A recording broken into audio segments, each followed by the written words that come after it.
নমস্কার বন্ধুরা, শিউলির রান্নাঘরে আপনাদের সবাইকে স্বাগত। শীতের রাতে এরকম একটা জমজমাটি ভেজ মশলা রাইস হলে খাওয়া দাওয়াটা একেবারে জমে যায়।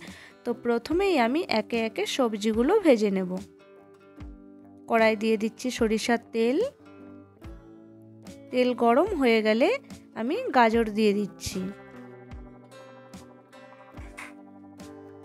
বন্ধুরা, প্রথমেই আমি বলে দিই যে আমি সমস্ত সবজিগুলো অল্প লবণ দিয়ে সেদ্ধ করে রেখেছি। এরপর দিয়ে দিচ্ছি আলু।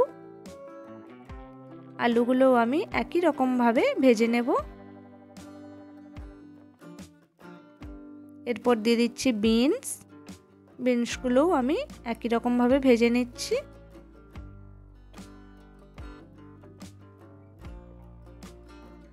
এরপর আমি দিয়ে দিলাম ফুলকপিগুলো আমি নাড়াচাড়া করে ভেজে নিচ্ছি। এরপর কড়াই দিয়ে দিলাম আরও একটু সরিষার তেল ও গোটা জিরের ফোড়ন। দিয়ে দিচ্ছি পেঁয়াজ কুচি। পেঁয়াজগুলো আমি হালকা করে ভেজে নিচ্ছি, খুব বেশিক্ষণ ভাজবো না। এরপর দিয়ে দিচ্ছি রসুন কুচি দিয়েও আমি হালকা করে ভেজে নিচ্ছি। এরপর দিয়ে দিচ্ছি ক্যাপসিকামগুলো হালকা করে নাড়াচাড়া করে দিয়ে দিচ্ছি পেঁয়াজ কলি। এরপর দিয়ে দিচ্ছি টমেটো কুচি। এরপর দিয়ে দিচ্ছি লবণ। এবার আমি সব কিছু ভালো করে ভেজে নিচ্ছি। এরপর দিয়ে দিলাম কাঁচা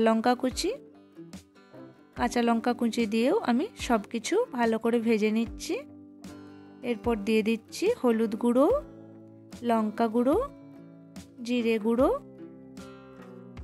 মশলাগুলো খুব ভালো করে ভেজে নিচ্ছি। এরপর সমস্ত ভেজে রাখা সবজিগুলো আমি এর মধ্যে মিশিয়ে নিচ্ছি। এখানে আমি কোনো জল ইউজ করছি না। এরপর আমি দিয়ে দিচ্ছি 1 প্যাকেট ম্যাজিক মশলা। বন্ধুরা, ভাতটা আমি আগে থেকে করেই রেখেছিলাম, তাই ভাত করাটা আপনাদের দেখালাম না। এরপর দিয়ে দিচ্ছি ঝরঝরে ভাত।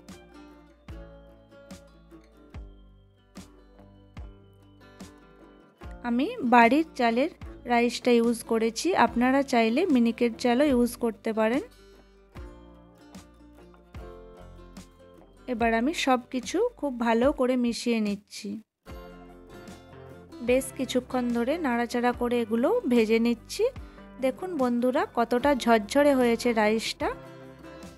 আপনারা অবশ্যই বাড়িতে ট্রাই করবেন, আশা করি আপনাদের খুবই ভালো লাগবে। যদি ভালো লেগে থাকে তাহলে লাইক বা কমেন্টের মাধ্যমে জানাবেন ও শেয়ার করে দেবেন। আর আমার চ্যানেলে যারা নতুন বন্ধু তারা অবশ্যই চ্যানেলটি সাবস্ক্রাইব করে দেবেন। টাটা।